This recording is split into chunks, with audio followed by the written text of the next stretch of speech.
those of us who have smaller children still, I have found in my own life that I am home or around my children for many, many, many hours and days on end. But if I am thinking what I've got to do and not thinking that I should be using this time for the honor and glory of God, that there's days that I'm like, I don't even know if I had a real conversation with my kid outside of, did you clean your room? Did you finish your homework? Did you do this? And just managing affairs, And that is not supposed to be the only reason I'm in the home and what I'm supposed to be doing. So we're going to go over what the Bible says about what is the difference between a wise woman, how she builds her house, and a foolish woman. Let's pray. Dear Jesus, thank you so much for this day. I thank you for all the ladies that came. Lord, I pray that you would bring the word to life. I would pray that you would help the words to come to my mind and out my mouth in a proper way so that I can share your word. In your name we pray. Amen. I'll just say this. I'm Thad's wife. I'm a mom of 9, but only 5 I have to raise. I had a stroke at 35, and because of a stroke, it's very mild. I have a mild form of aphasia, which means that the more I stand like I'm doing now, the harder it is for me to recall certain words. So if someone says it's a sound, I wanted to say Ziploc bag, but that's zip, and I'll say Xerox machine, whatever. So I'll say different things. So I always teach. It's one of the reasons I always run to the children's classroom, because they laugh with me. They think it's hilarious if I say the wrong word. They don't judge me like adults do. They're like, she used all incorrect grammar. That didn't go together good. I don't know what she was talking about. She got off track. Okay, I don't have to worry about that judgment with children. But what I ask is, if I say something, especially the ladies who know what I'm trying to say, you holler out a word so we don't stay here forever, okay? Help me with the word. If I say something theologically incorrect because I did not realize how it came out, please correct me. I'm not going to get offended. I want us to learn truth. Okay, the first thing on your sheet of paper, I want to sit down here, is this verse right here. Let's put this together. Every wise woman buildeth her house, but a foolish woman plucketh it down with her hands. If we look at our society today, we see the results of many foolish women. And so many homes that are just broken all over the place. Not everything is the woman's fault, but there's many things that we have neglected and left behind. Okay, so in my class lesson, it was supposed to talk about the wise woman at the end, but I was afraid I would not get to that. So that's why if you flip your sheet over, it'll tell you everything about a wise woman. I just want to read through those quickly because I'm going to deal more about a foolish woman. Now, when I say a foolish woman, my grandma introduced it this way.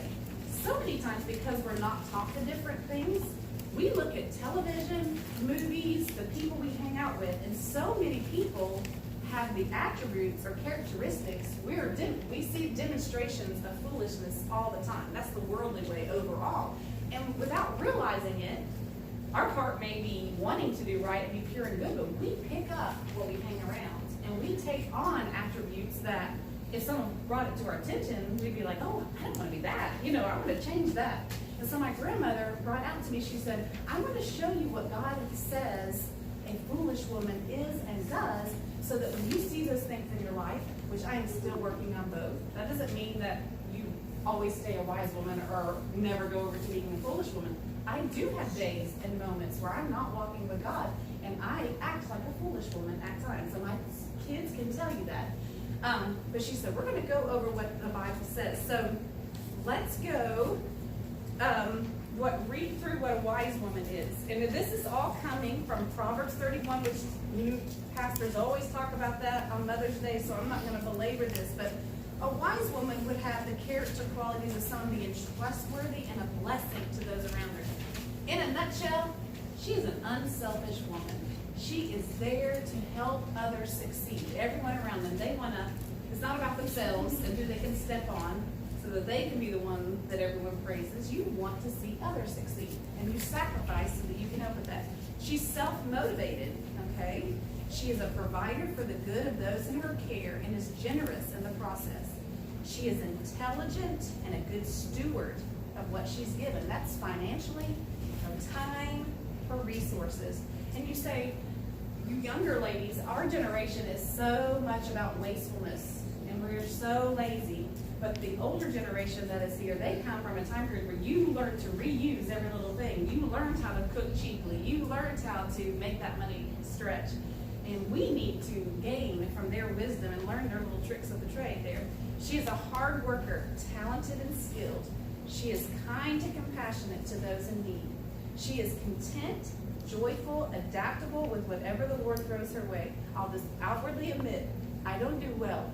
I'm not as adaptable with anything that throws my way. Several things went wrong this morning. I was like, oh, Lord, why did I have to read that about a wise woman today and teach that? Because the first thing I want to do is react in a negative way and say, this is not fair. It's going to go wrong. This is all breaking. Ashlyn's violin broke.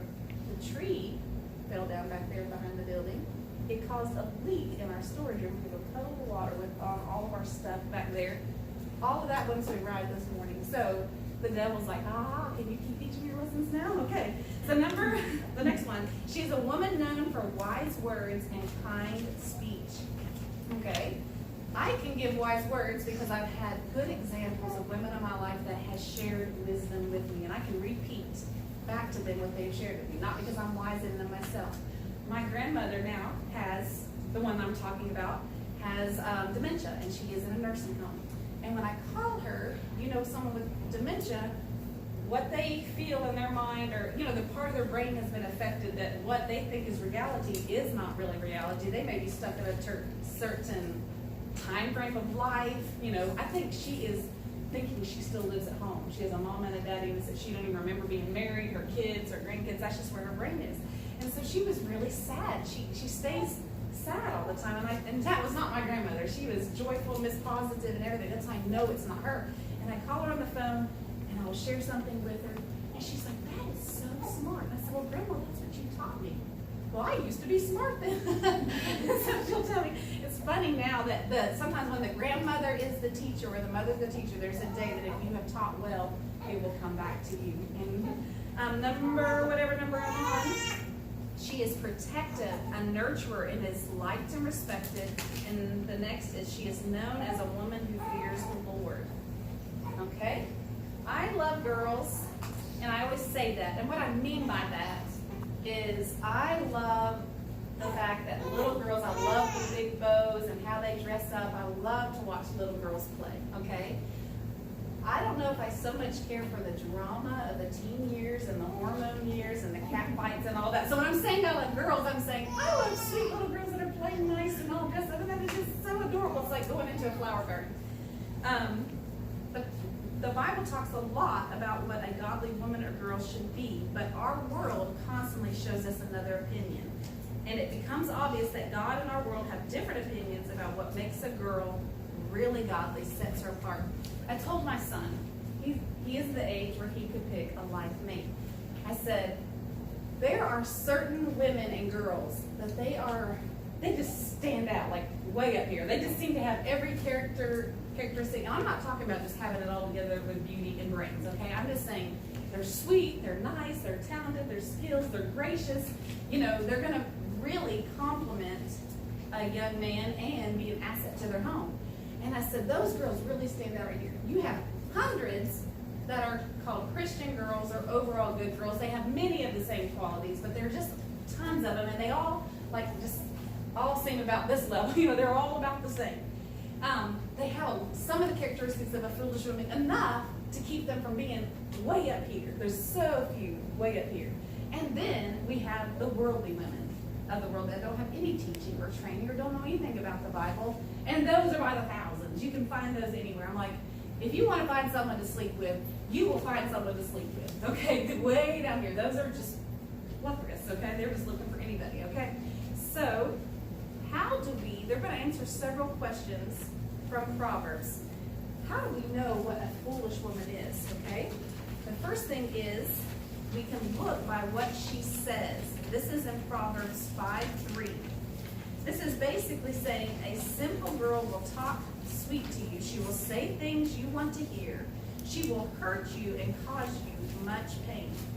Most often the things we want to hear are not things that we need to hear. Basically, her words are going to be used to always be to her greatest advantage and not looking out for others, even her children, for other women, or even the men in her life. Okay? And so boys, they can be so easily swayed by how a girl speaks. I also say that a foolish woman is someone who uses her words in a way that just tears down individuals. Not even, like, that way was describing more someone who flattereth with her words and is lying to you to get and manipulate you. But you can also tear down your home by negativity, by not being encouraging, by finding everything wrong, fault finding and things like that. And you can just rip your home to shreds by how you speak. Okay, the next one is her beauty. Proverbs 6:25 tells us that we should not be caught or trapped by a girl's beauty. Now, when I'm talking about beauty, it doesn't mean, oh, I'm going to be godly or wise, I need to look ugly. That's not what I'm talking about, okay?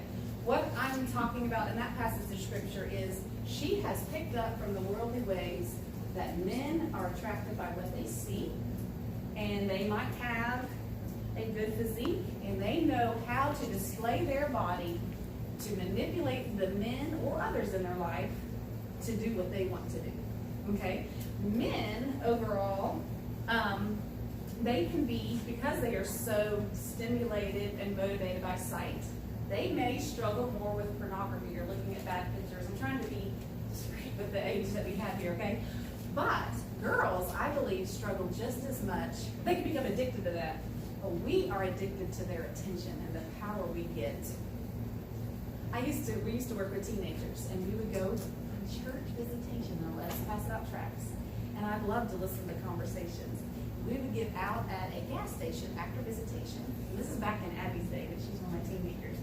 And I heard this conversation with, I wonder how many guys would look at us when we go in the store here today. And they were going in with the mindset, I'm going to walk, I'm going to flip my hair, I'm going to be given an eye, I'm going to see how many guys I can be having look at me and to check me out to get that affirmation that I am cute, I am pretty, I could have any guy I wanted, you know, that kind of attitude. And they would get back in the van afterwards, all giggling, how many guys looked at you? Well, I got that guy to look at me, he even talked to me. And they were all bragging about how much attention by how they behave they could get, because that made them feel good. Okay? Well, guys do the same thing. I mean, everything I'm sharing about a foolish woman can be attributed to a foolish young man as well. There's guys that do that. How many girls numbers do you think I can get? They all think I'm just awesome. They just know it. And they just go in there with the attitude, they come back, oh, I went on 3 dates this week, I got that girl, and they just brag about everything. And girls are so silly, thinking they're somehow special because so-and-so talked to them, said something to them, asked their phone number, and they're just so unwise, okay?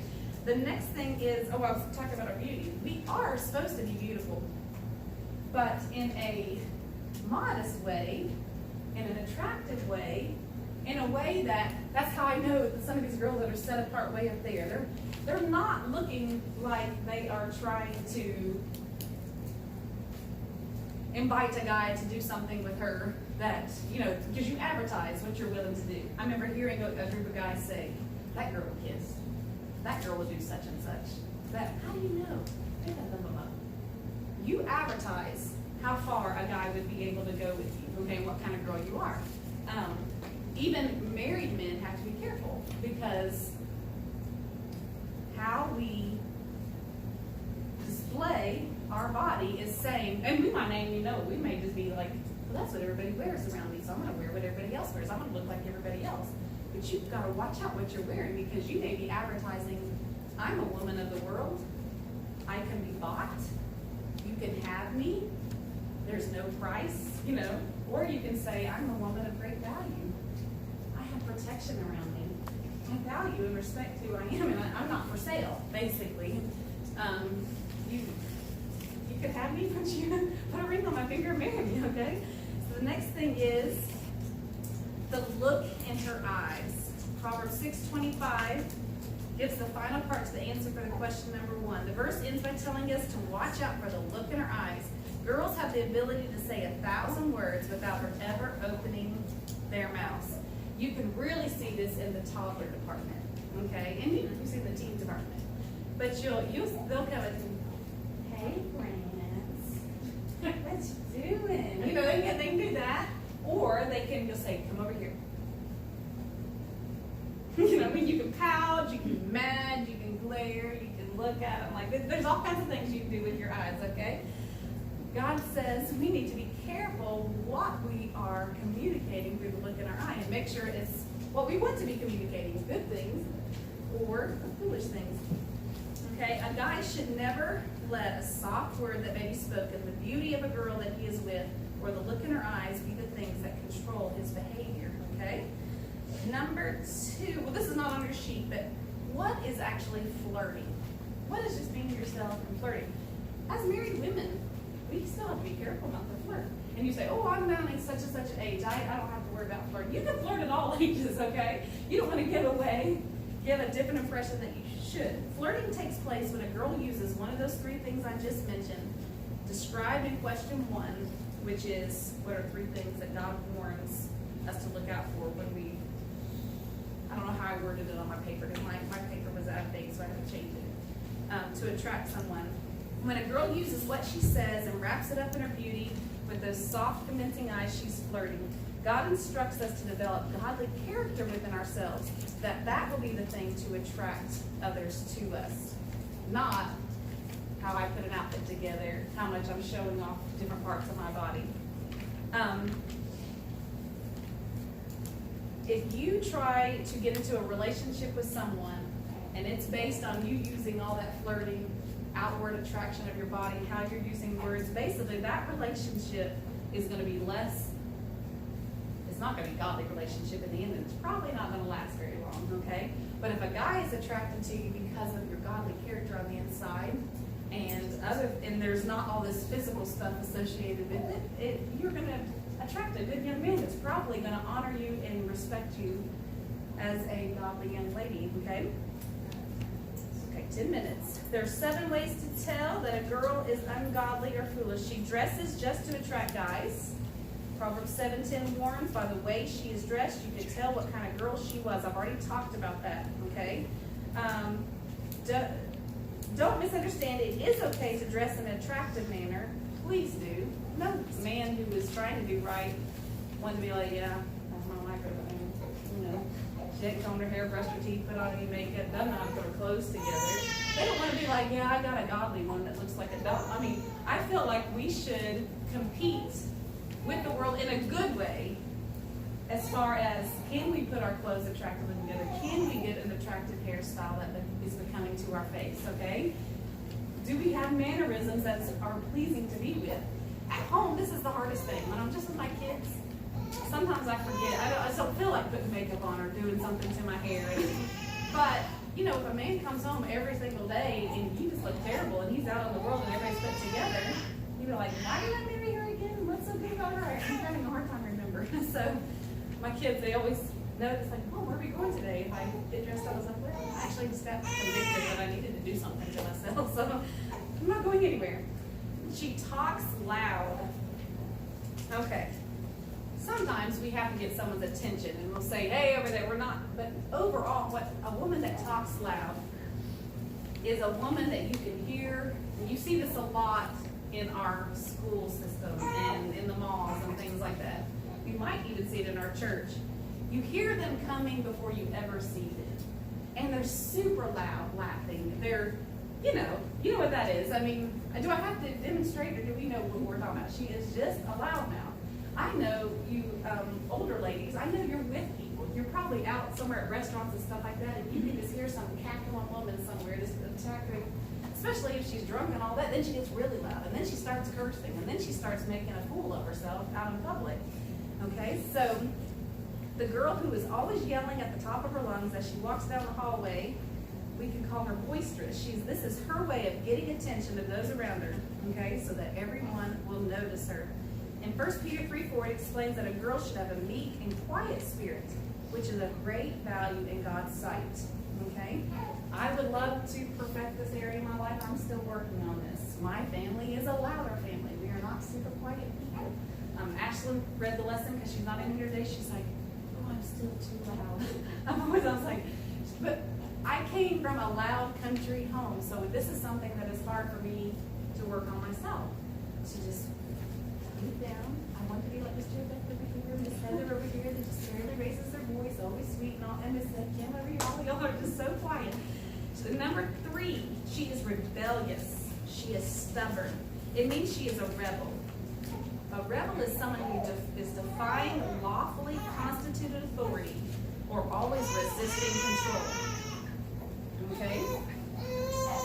The girl who openly rebels against her parents or authorities is showing nothing more that she is a fool. And she's going to miss out on God's best blessings in her life. Okay? Authority is our protection. We can't learn to submit to our protection. We're just going to find ourselves in situations that we don't want to be in, okay? Number 4, she is never at home. And I would say this is why our society is the way it is. Because someone told us along the line that we weren't anybody important if we stayed at home and we took care of our homes and we needed to get out there and do something for the world. Now sometimes I do. I'm a part-time music teacher, so I do work a job. My mother did work.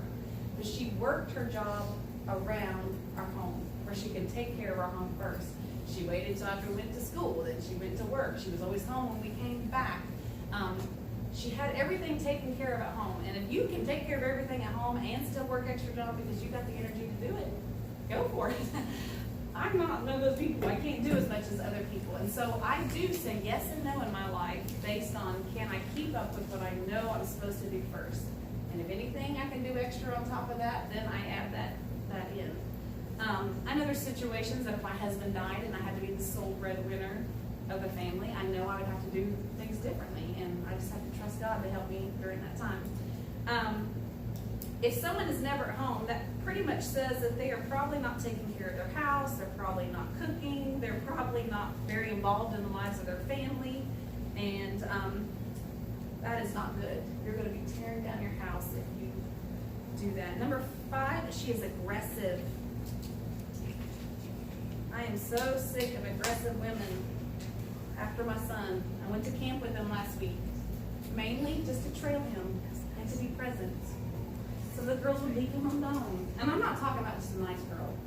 He is capable, he is friendly, he can go talk to girls and he's not afraid. He's not the shy boy that needs some encouragement.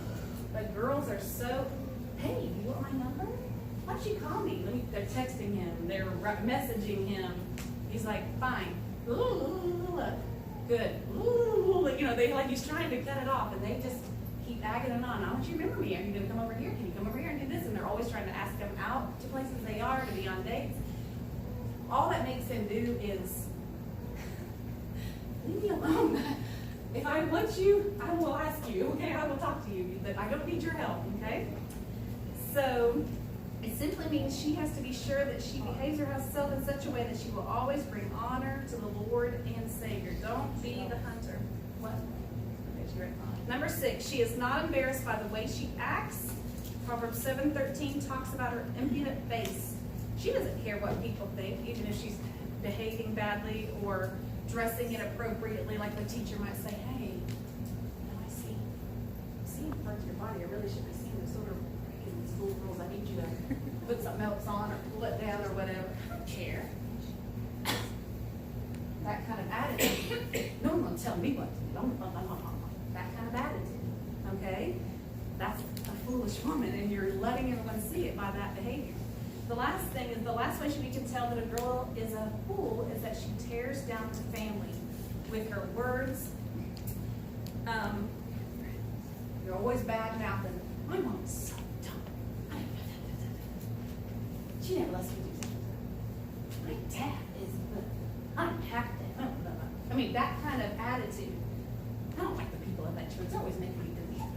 Anyone with that kind of attitude walking around towards any authority figure in their life, if they do that and they're talking that way to you, and I'm saying this to our younger girls, the friends you have, if you ever got in a relationship with him, it's going to be you they're bad-mouthing next. Whoever they're bad-mouthing, they are not ashamed to do that. They're going to do it with anyone else. And then we need to just fill in the questions quickly. What is the result of ending up in a relationship with someone that's a fool? This is a boy or a girl. It says that you will be with a guy who is void of understanding, foolish, stupid is another way of describing it. Okay, that's not a nice description.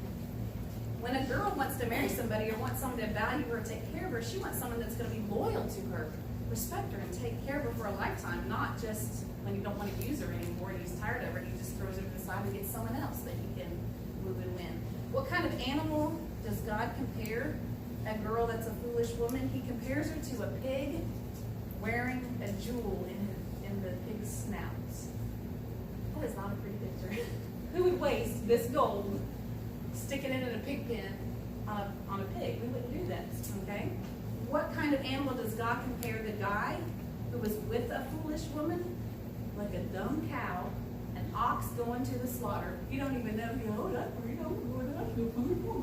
do this, and they get over there, don't even know that they're, as soon as they're there, they're trapped in, their head's stuck right there, and they're about to slaughter them, okay? That's what the Bible says. He has a pretty good word picture there. What will happen to a guy or a girl who gets in a relationship with a foolish person? Now, the first thing it says that they will be sorry that they ever met that individual. In Proverbs 5:11, it tells a story of a guy who was sorry that he ever met this foolish woman that he was with, and he couldn't change the mess that was made out of his life, or he worked really hard the rest of his life trying to undo that mess. Number 2, he will become sick. You can get sick emotionally and physically because the anxiety, the pressure, the stress that is there because of being hooked up with someone in a foolish relationship. There's so much guilt involved. There's so much mess you have to undo because of the choices that were made. You might find yourself raising kids by yourself, and now they won't give you money to help you take care of your family. So then you're gone all the time, and then it's just such a stressful situation. Okay? Sin can lead to alcohol or drugs to try to drown out the guilt and the stress and the anxiety of the decisions you made. Number 3, he will realize too late that people did try to help him. It comes back to them too. I wish I would have listened. I wish when they told me not to go with that person. I wish I didn't sneak out of the room and go do such and such. Okay? He will realize that he blew it and that everyone knows it. Eventually, that's what happened. Is there any more things to fill in? Because I'm. What goes between guilt? I mean, there's a Guilt. sickness. I can't remember right now. My brain is not working. Mess. Huh? Mess. Mess. Guilt. Mess. I don't know. Oh, okay. Huh? Guilt is one. Okay. That'll be fine. What's the last ones on the end that I gotta fill in? Okay. What will happen to the foolish woman in Proverbs 5:5? She lives, the way she lives is like walking death, and that her steps take hold on hell. In other words, her life will end up like a hell on earth. Hell is a place of torment. There is no escape from hell. There will be no friends in hell. It is a place of loneliness, pain, and suffering. If you want a totally different kind of life, then pay attention. Basically, what I started at the beginning, because I knew I'd be running out of time right here. If you want a better life than what I just described as the life of a foolish woman, then go after the characteristics by what she says and by what she does. What are 7 ways to tell someone is a foolish woman or wise woman? By what she says and by what she does. Thank you, Courtney. Okay.